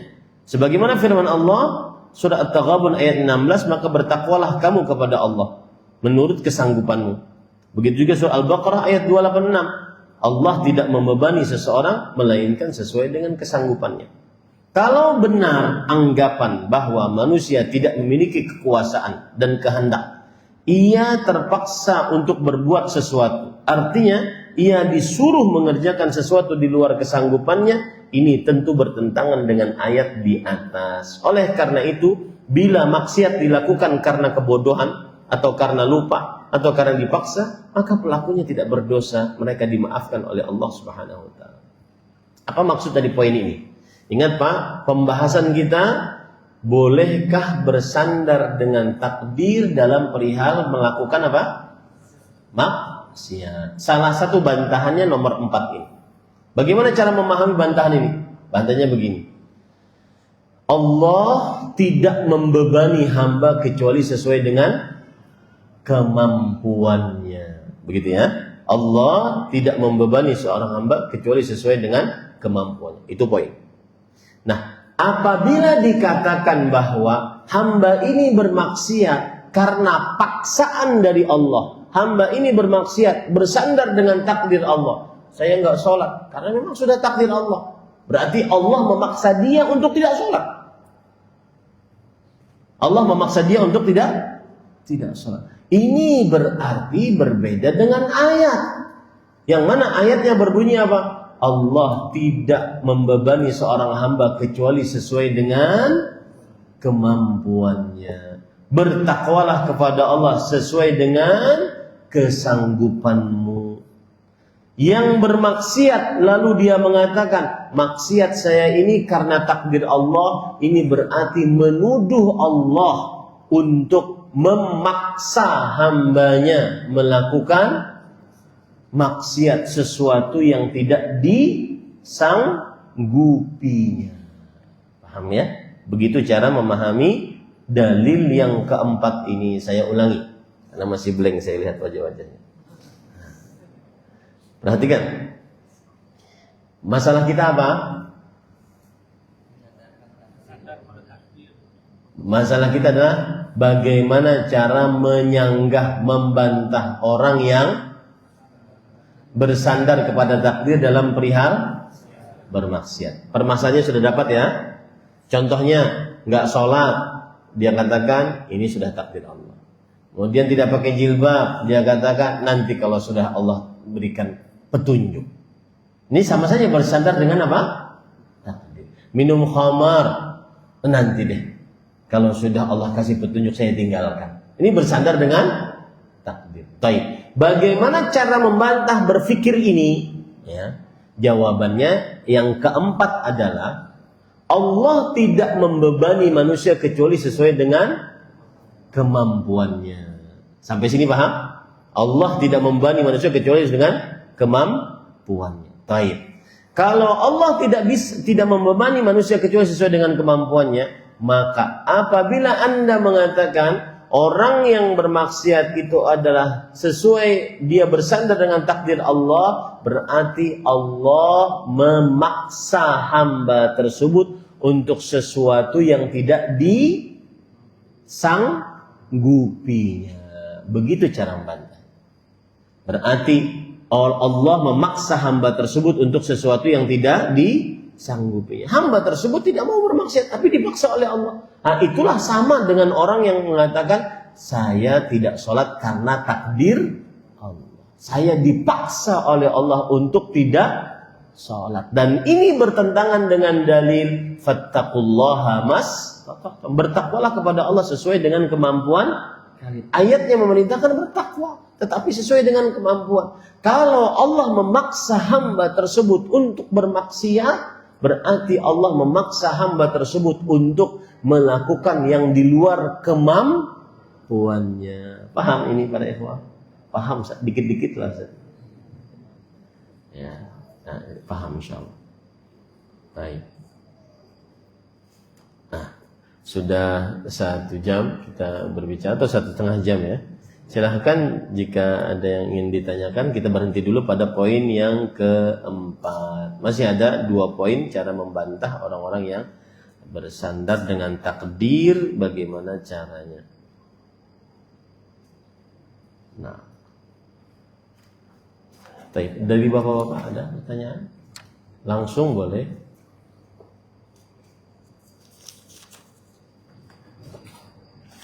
Baik, saya bacakan.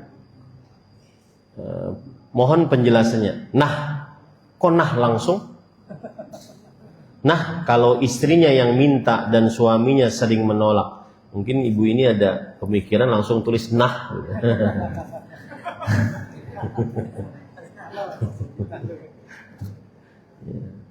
Nah, kalau istrinya yang minta dan suaminya sering menolak dengan alasan malas mandi atau capek dan lain-lain, bagaimana hukumnya? Tadi sudah saya singgung tadi.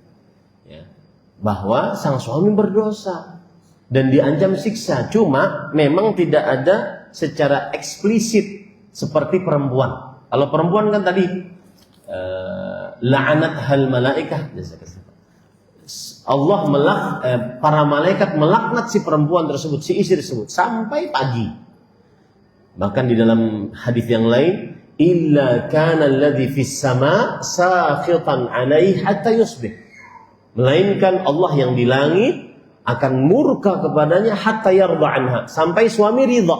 Ini lebih berat daripada sampai pagi. Suami ridha kapan? Enggak tahu. Bisa sepekan ngambeknya, bisa 2 pekan. Selama itu Allah murka kepada istri tersebut. Nah, ini Ustaz, kenapa redaksinya hanya kepada perempuan? Tadi saya sudah katakan bahwasanya yang paling sering yang mengajak siapa? Laki-laki. Yang diajak adalah perempuannya. Nah, tetapi kalau sang suaminya juga tidak mengajak, dia juga berdosa, diancam siksa. Siksanya apa? Wallahu a'lam. Kalau perempuan, siksanya ada tadi dalam hadis, yaitu didoakan dapat laknat oleh malaikat. Laknat itu apa? Diusir dan dijauhkan dari rahmat Allah. Yang kedua, Allah murka kepadanya selama suami belum ridha. Selama suami belum ridha. Nah, apakah laki-laki yang tidak menggauli istrinya juga dapat demikian? Maka kita katakan ia berdosa dan diancam siksa, tetapi siksanya kita tidak tahu. Wallahu a'lam. Saya punya anak laki-laki sudah dewasa, tetapi susah sekali untuk melangkahkan kakinya ke masjid untuk sholat 5 waktu, Ustaz. Saya cuma bisa berdoa kepada Allah Subhanahu wa taala agar dibukakan pintu hatinya dalam diberikan petunjuk dan hidayah dari Allah Subhanahu wa taala. Apakah itu takdirnya sudah begitu dari Allah, Ustaz? Semestinya Bapak Ibu sudah bisa jawab. Yuk, jawab. Jadi ahli fatwa sekali-kali. Pertanyaan Ibu tadi, anak tidak sholat 5 waktu ke masjid padahal dia sudah dewasa. Pertanyaannya Ibu adalah, apakah itu takdirnya memang sudah begitu dari Allah, Ustaz? Apa jawabannya? Tidak. Tahu dari mana?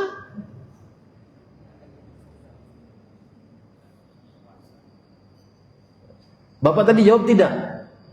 Keliru, Pak. Kita katakan iya. Kenapa? Karena semua yang terjadi di atas muka bumi ini atas apa?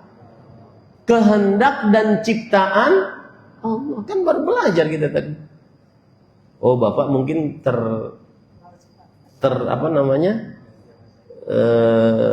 tercampur dengan yang barusan kita pelajari. Ya, betul ya. Ketika Ibu tadi bertanya, Ustaz, apakah anak saya tidak sholat 5 waktu? Anak saya tidak ke masjid. Apakah itu takdir Allah? Kita jawab, iya. Tetapi dia berdosa. Karena tidak boleh bersandar dengan. Tetapi itu semua atas ciptaan siapa? Allah. Karena tidak ada yang terjadi di atas muka bumi ini, bahkan di alam semesta ini, kecuali atas ketetapan Allah Subhanahu wa taala. Paham ya? Nah, wallahu a'lam. Jadi jawabannya Bu, iya, itu takdir Allah. Bahkan 50.000 tahun sebelum penciptaan langit dan bumi sudah takdirnya begitu. Cuma bilang ke anak, jangan sampai bersandar dengan takdir. Kenapa? Karena satu, kamu punya suasa. Yang kedua,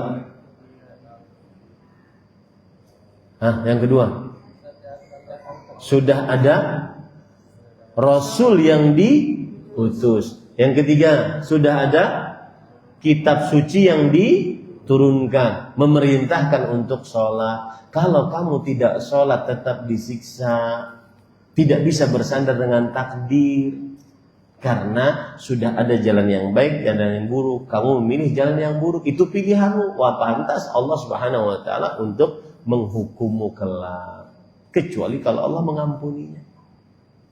Paham ya? Begitu cara menjawabnya. Wallahu a'lam. Batasan aurat laki-laki itu seperti apa? Kadang ada laki-laki keluar rumah tidak pakai baju tapi pakai celana pendek di atas dengkul. Jawabannya, batasan aurat laki-laki pusar dan lutut. Pusar dan lutut. Ya. Karena Rasulullah Sallallahu Alaihi Wasallam dan lutut masuk bagiannya ya. Dan Rasul Sallallahu Alaihi Wasallam pernah ditemui oleh Abu Bakar dan Umar dalam keadaan pahanya sedikit terbuka. Kemudian setelah itu beliau biarkan. Ketika Utsman masuk radhiyallahu anhu, maka beliau tutup.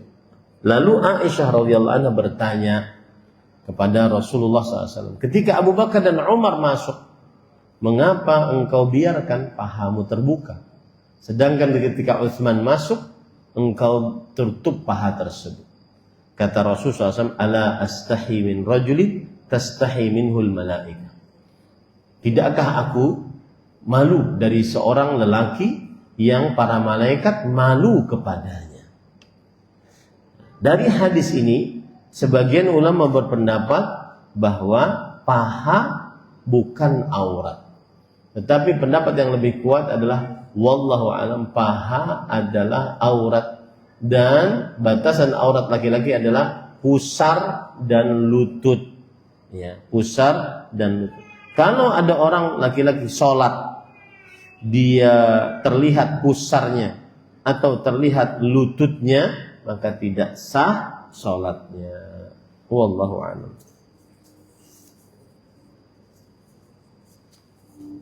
Kalau batasan aurat bagi perempuan apa? Dihadap banyak pembicaraannya. Kalau batasan aurat bagi perempuan di hadapan siapa dulu?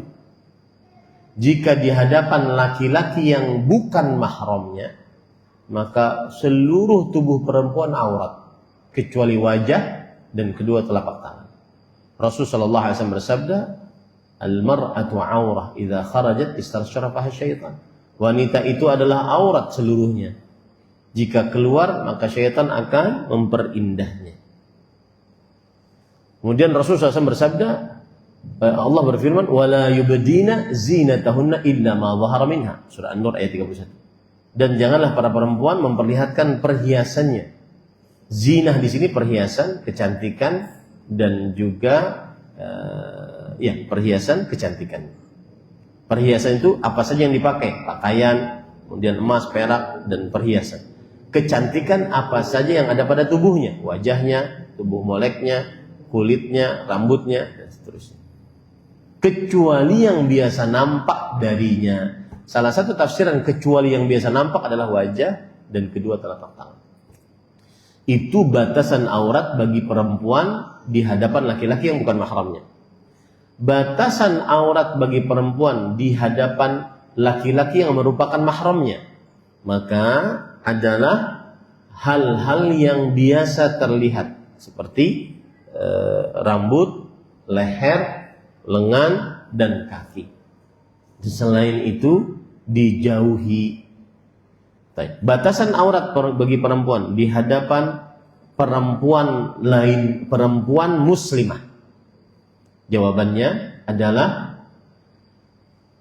jika ditinjau pembicaraannya dari sisi adab, maka batasannya adalah seperti batasan di hadapan laki-laki yang mahramnya. Perempuan di hadapan perempuan yang terlihat rambut, leher, kemudian lengan, kemudian betis dan telapak kaki. Di hadapan laki-laki yang merupakan mahramnya. Tetapi jika ditinjau aurat besar perempuan yang tidak boleh terlihat, apa?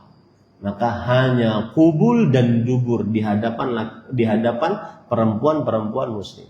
Dalam artian begini, kalau perempuan muslimah dia ingin menyusui anaknya di hadapannya wanita-wanita muslimah, maka tidak mengapa terlihat payudaranya di hadapan wanita-wanita muslimah. Karena aurat besarnya hanya kubul dan dubur. Itu pembicaraan dari sisi aurat besar. Tapi kalau pembicaraan dari sisi adabnya, maka seorang wanita muslimah tidak seonyong-onyong dia ingin menyusui anaknya, buka langsung di hadapan wanita muslimah lainnya. Tetapi kalaupun dia buka langsung, berdosa tidak? Tidak berdosa. Paham ya? Para ikhwah, pembedanya seperti itu.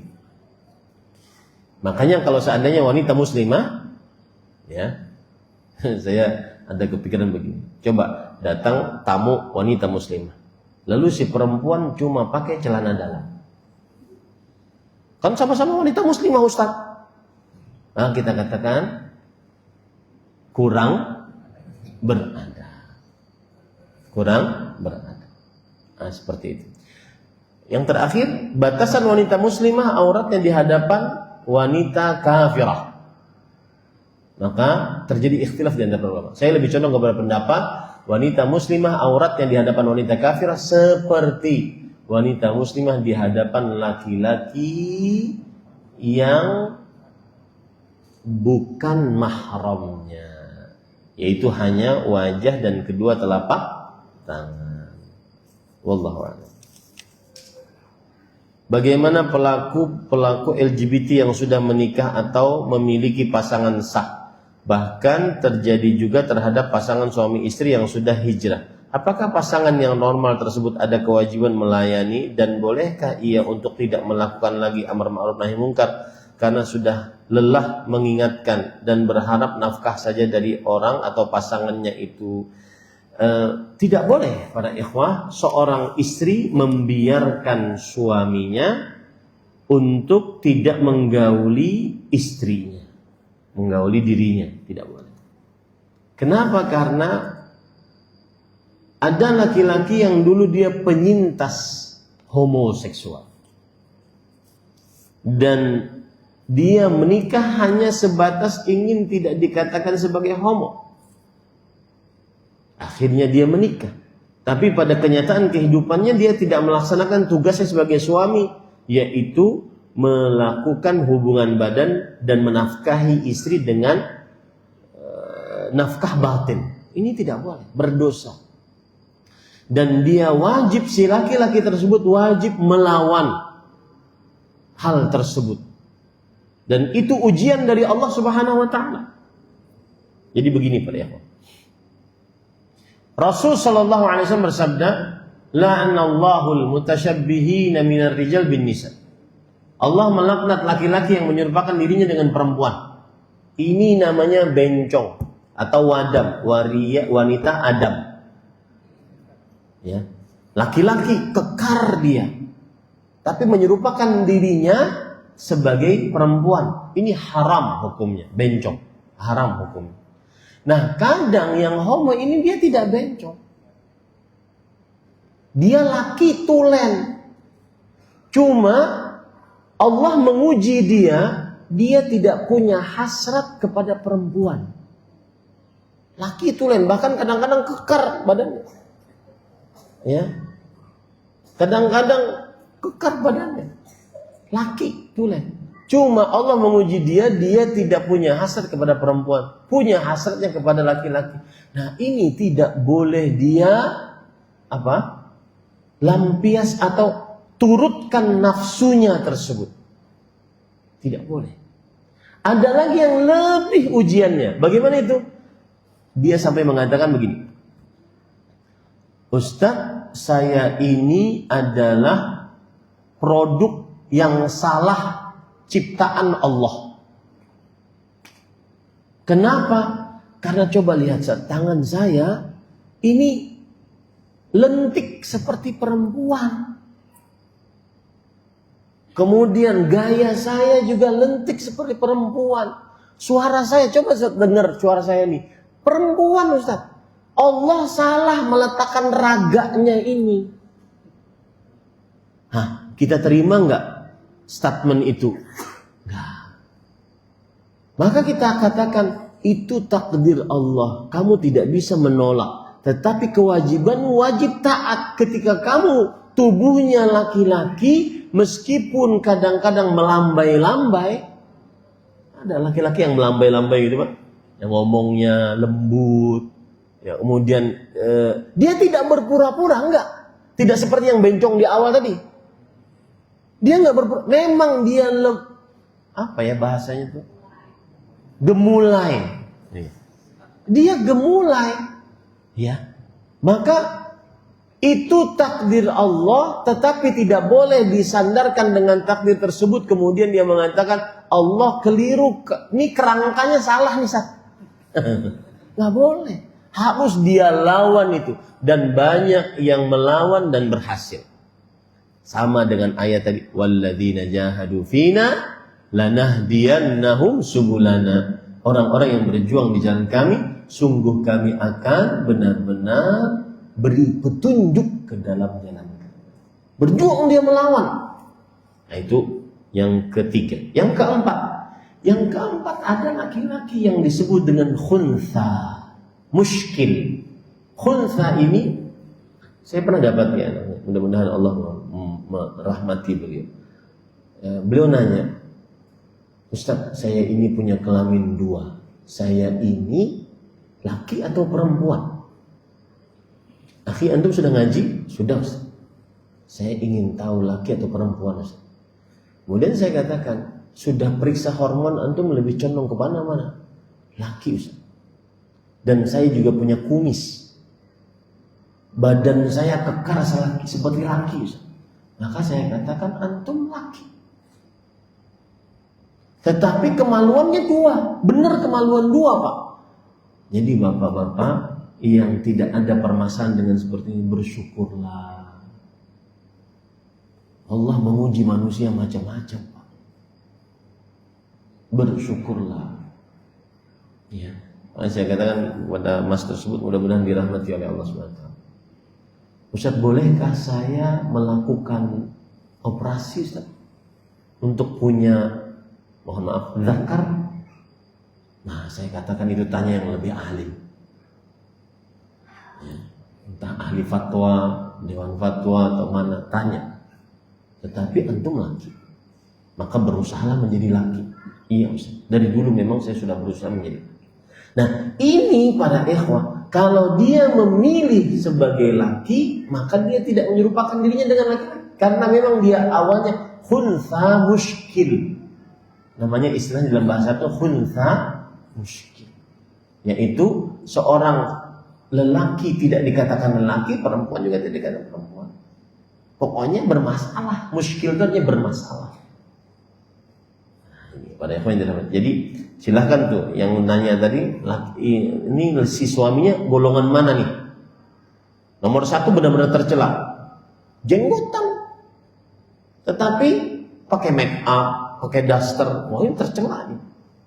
Itu yang benar-benar disebutkan dalam Rasulullah SAW tadi mengatakan, la'anallah, Allah melaknat yang laki-laki menyerupakan dirinya di perempuan.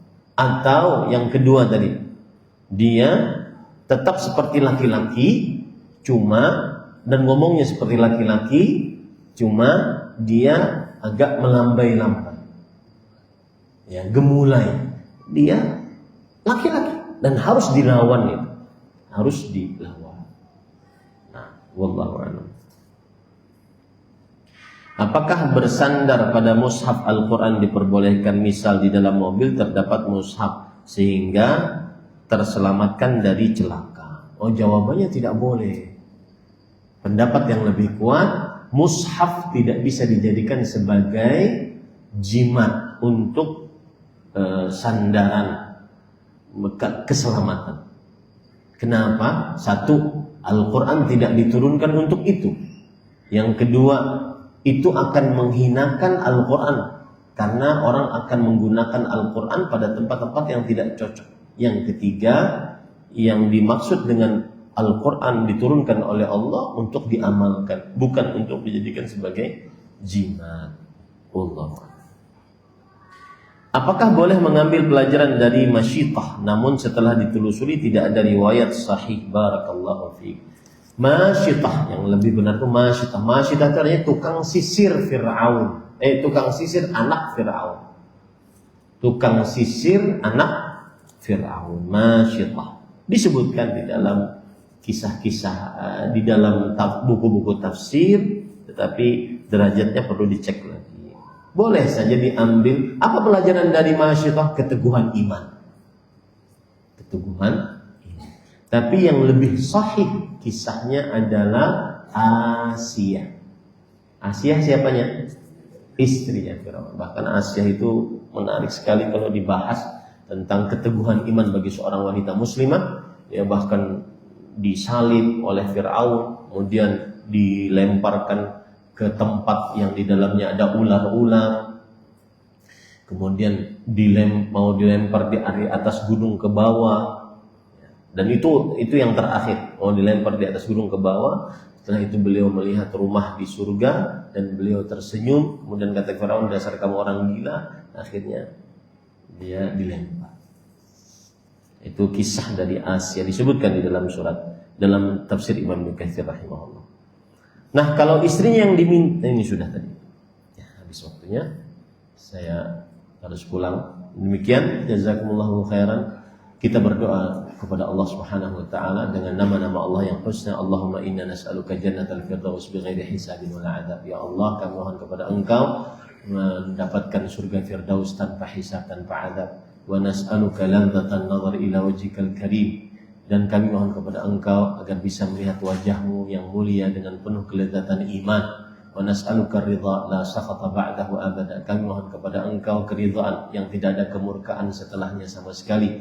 Wa nas'aluka al-hasyra ma'an Nabi Muhammadin sallallahu alaihi wasallam wal walidain wa salafus salih wal aqriba ajma'in. Kami mohon kepada Engkau agar dikumpulkan bersama Nabi Muhammad sallallahu alaihi wasallam, orang tua, para kerabat, para salafus salih. Wassallallahu nabiyana Muhammad walhamdulillahirabbil alamin. Subhanakallahumma hamdik asyhadu an la ilaha illa anta astaghfiruka wa atubu ilaik. Wassalamu alaikum warahmatullahi wabarakatuh.